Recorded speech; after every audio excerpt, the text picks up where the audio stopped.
everyone. Welcome back to night 2 of the soft-spoken Lovecraftian Let's Read Halloween special. I wanted to do them all last night, but I just got really tired. Anyway, it's All Saints Day, I believe. Well, yeah, November 1st and then November 2nd is All Souls Day or something, whatever. Anyway, let's get to the story. We have Hypnos by H.P. Lovecraft.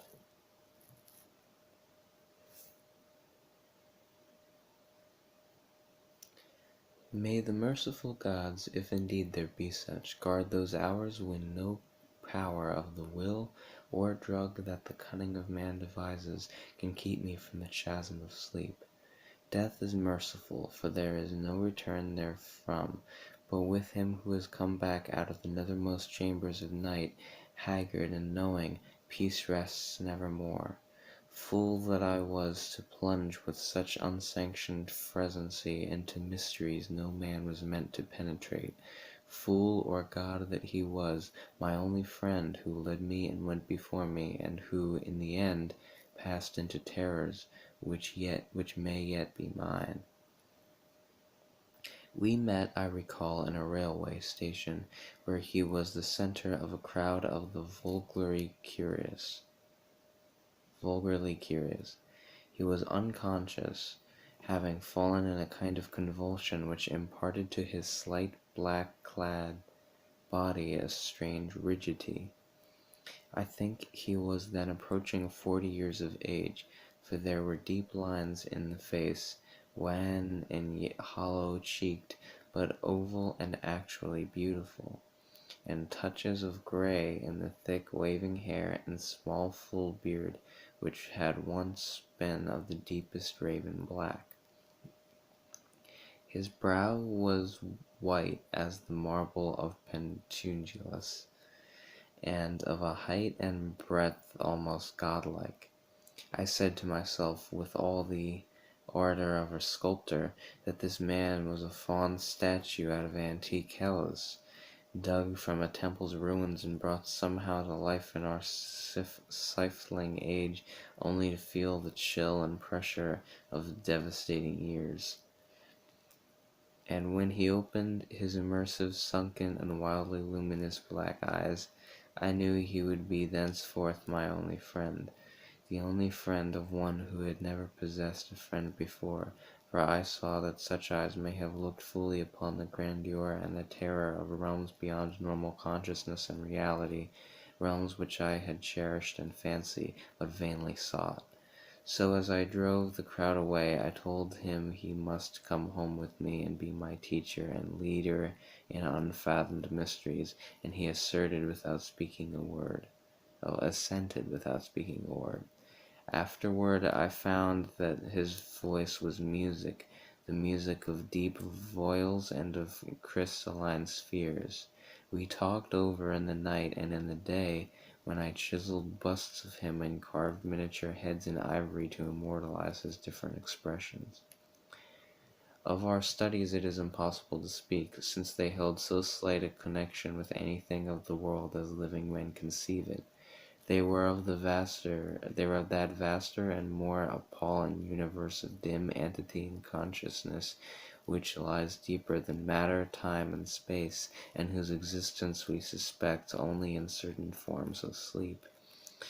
Those rare dreams beyond dreams which come never to common men, and but once or twice in the lifetime of imaginative men. The cosmos of our waking knowledge, born from such an universe as a bubble is born from the pipe of a jester, touches it only as such a bubble may touch its sardonic source when sucked back by the jester's whim. Men of learning suspect it little, and ignore it mostly. Wise men have interpreted dreams, and the gods have laughed. One man with oriental eyes has said that all time and space are relative, and men have laughed. But even that man with oriental eyes has done no more than suspect. I had wished and tried to do more then suspect, and my friend had tried and partly succeeded. Then we both tried together, and with exotic drugs, courted terrible and forbidden dreams in the tower studio chamber of the old manor house in Horry, Kent. Among the agonies of these after days is that chief of torments, inarticulateness. What I learned and saw in those hours of impious exploration can never be told, for want of symbols or suggestions in any language. I say this because from first to last our discoveries partook only of the nature of sensations, sensations correlated with no impression, with the nervous system of normal humanity is capable of receiving. They were sensations, yet within them lay unbelievable elements of time and space, things which at bottom possess no distinct and definite existence. Human utterance can best convey the general character of our experiences by calling them plungings or soarings, for in every period of revelation some part of our minds broke boldly away from all that is real and present, rushing aerially along shocking, unlightened and fear-haunted abysses, and occasionally tearing through certain well-marked and typical obstacles describable only as vicious, uncouth clouds or vapors. In these black and bodiless flights we were sometimes alone and sometimes together. When we were together, my friend was always far ahead. I could comprehend his presence despite the absence of form by a species of pictorial memory whereby his face appeared to me, golden from a strange light and frightful with its weird beauty, its anomalously youthful cheeks, its burning eyes, its Olympian brow, and its shadowing hair and growth of beard. Of the progress of time we kept no record, for time had become to us the merest illusion. I knew only that there must have been something very singular involved, since we came at length to marvel why we did not grow old. Our discourse was unholy and always hideously ambitious. No god or demon could have aspired to discoveries and conquests like those which we planned in whispers. I shiver as I speak of them, and dare not be explicit, though I will say that my friend once wrote on paper a wish which he dared not utter with his tongue, and which made me burn the paper and look affrightedly out the window and at the spangled night sky. I will only hint, that he had designs which involved the rulership of the visible universe and more, designs whereby the earth and that stars would move at his command, and the destinies of all living things would be his. I swear that I had no share in these extreme aspirations. Anything my friend may have said or written to the contrary must be erroneous, for I am no man of strength to risk the unmentionable warfare in unmentionable spheres by which alone one might achieve success.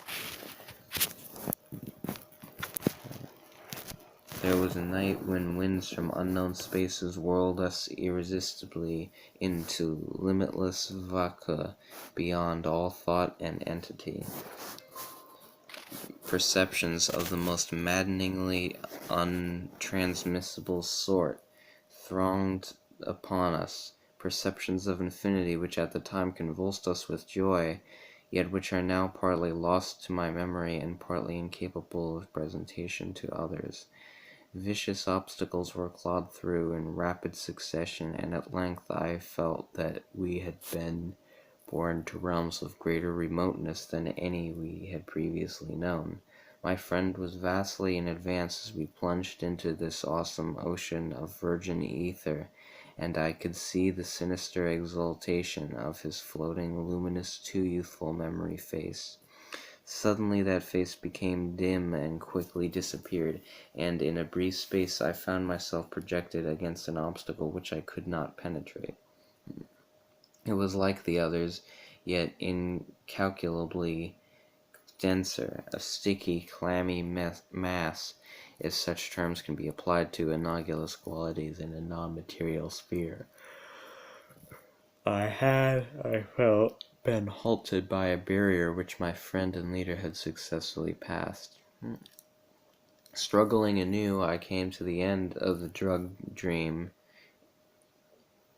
and opened my physical eyes to the tower studio in whose opposite corner reclined the pallid and still unconscious form of my fellow dreamer, weirdly haggard and wildly beautiful as the moon shed gold-green light on his marble features. Then, after a short interval, the form in the corner stirred, and may pitying heaven keep from my sight and sound another thing like that which took place before me. I cannot tell you how he shrieked, or of what vistas of unvisitable hells gleamed for a second in black eyes crazed with fright. I can only say that I fainted and did not stir until he himself recovered and shook me in his frenzy for someone to keep away the horror and desolation. That was the end of our voluntary searchings in the caverns of dream. Awed, shaken, and portentous, my friend who had been beyond the barrier warned me that we must never venture within those realms again. What he had seen he dared not tell me, but he said from his wisdom that we must sleep as little as possible, even if drugs were necessary to keep us awake. That he was right, I soon learned from the unutterable fear which engulfed me whenever consciousness lapsed. After each short and inevitable sleep I seemed older, whilst my friend aged with a rapidity almost shocking. It is hideous to see wrinkles form and hair whiten almost before one's eyes. Our mode of life was paused. Our mode of life was now totally altered. Heretofore a recluse, so far as I now know, his true name and origin having never passed his lips, my friend now became frantic in his fear of solitude. At night he would not be alone, nor would the company of a few persons calm him. His sole relief was obtained in revelry of the most general and boisterous sort, so that few assemblies of the young and the gay were unknown to us. Our appearance and age seemed to excite in most cases a ridicule which I keenly resented, but which my friend considered a lesser evil than solitude. Especially was he afraid to be out of doors alone when the stars were shining, and if forced to this condition he would often glance furtively at the sky, as if hunted by some monstrous thing therein. He did not always glance at the same place in the sky. It seemed to be a different place at different times. On spring evenings it would be low in the northeast, in the summer it would be nearly overhead, in the autumn it would be in the northwest, and in the winter it would be in the east. But mostly, if in the small hours of the morning, midwinter evenings seemed least dreadful to him. Only after 2 years did I connect this fear with anything in particular.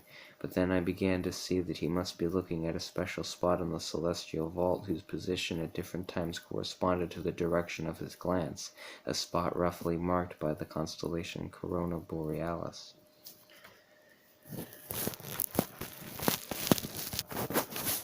We now had a studio in London, never separating, but never discussing the days when we had sought to plumb the mysteries of the unreal world. We were aged and weak from our drugs, dissipations, and nervous overstrain, and the thinning hair and beard of my friend had now become snow white. Our freedom from long sleep was surprising, for seldom did we succumb to more than an hour or two at a time to the shadow which had now grown so frightful a menace. Then came one January of fog and rain, when money ran low and drugs were hard to buy. My statues and ivory heads were all sold, and I had no means to purchase new materials or energy to fashion them, and even had I possessed them. We suffered terribly, and on a certain night my friend sank into a deep breathing sleep from which I could not awaken him. I can recall the scene now, the desolate, pitch-black garret studio under the eaves with the rain beating down, the ticking of the lone clock, the fancied remote part of the house, certain distant city noises muffled by fog and space, and worst of all, the deep, steady, sinister breathing of my friend on the couch, a rhythmical breathing, which seemed to measure moments of supernal fear and agony for his spirit as it wandered in spheres forbidden, unimagined, and hideously remote. The tension of my vigil became oppressive, and a wild train of trivial impressions and associations thronged through my almost unhinged mind. I heard a clock strike somewhere, not ours, for that was not a striking clock, and my morbid fancy found in this a new starting point for idle wanderings. Clocks, time, space, infinity, and then my fancy reverted to the local as I reflected that even now, beyond the roof and the fog and the rain and the atmosphere, Corona Borealis was rising in the northeast. Corona Borealis, which my friend had appeared to dread, and whose scintillant semicircle of stars must even now be glowing unseen through the measureless abysses of ether. All at once my feverishly sensitive ears seemed to detect a new and wholly distinct component in the soft medley of drug-magnified sounds, a low and insistent whine from very far away, droning, clamoring, mocking, calling from the northeast. But it was not that distant whine which robbed me of my faculties and set upon my soul such a seal of fright as may never in life be removed, not that which drew the shrieks and excited the convulsions which caused the lodgers and police to break down the door. It was not what I heard, but what I saw, for in that dark, locked, shuttered, and curtained room where there appeared from the black northeast corner a shaft of horrible red-gold light, a shaft which bore with it no glow to disperse the darkness, but which streamed only upon the recumbent head of the troubled sleeper, bringing out in hideous duplication the luminous and strangely youthful memory face as I had known it in dreams of abysmal space and unshackled time, when my friend had pushed behind the barrier to those secret, innermost, and forbidden caverns of nightmare. And as I looked, I beheld the head rise, the black, liquid, and deep-sunken eyes open in terror, and the thin shadowed lips part as if for a scream too frightful to be uttered. There dwelt in that ghastly inflexible face, as it shone bodiless, luminous, and rejuvenate in the blackness, more stark, teeming, brain-shattering fear than all the rest of the heaven and the earth as ever revealed to me.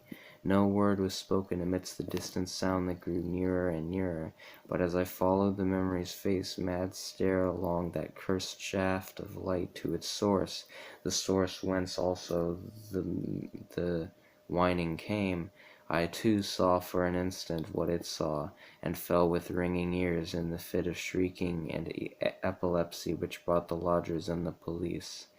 Never could I tell, try as I might, what it actually was that I saw, nor could this still face tell, for although it must have seen more than I did, it will never speak again. But always I shall guard against the mocking and insatiate Hypnos, Lord of Sleep, against the night sky, and against the mad ambitions of knowledge and philosophy. Just what happened is unknown, for not only was my own mind unseated by the strange and hideous thing, but others were tainted with a forgetfulness which can mean nothing if not madness. They have said, I know not for what reason, that I never had a friend, but that art, philosophy, and insanity had filled all my tragic life. The lodgers and police on that night soothed me, and the doctor administered something to quiet me, nor did anyone see what a nightmare event had taken place. My stricken friend moved them to no pity, but what they found on the couch in the studio made them give me a praise which sickened me, and now a fame which I spurn in despair as I sit for hours, bald, gray-bearded, shriveled, polished, drug-crazed, and broken, adoring and praying to the object they found, for they deny that I sold the last of my statuary, and point with ecstasy at the thing which the shining shaft of light left cold, petrified, and unvocal. It is all that remains of my friend, the friend who led me on to madness and wreckage, a godlike head of such marble as only the old Hellas could yield, young with the youth that is outside time, and with beauteous, bearded face, curved smiling lips, Olympian brow, and dense locks waving and poppy-crowned. They say that the haunting memory face is modeled from my own, as it was at 25. but upon the marble base is a carven single name in the letters of Attica. You know. Oh, there you go. There's a Hypnos by H.P. Lovecraft. And sorry if I seem a little monotone, it's just because I'm tired and my mouth is really dry.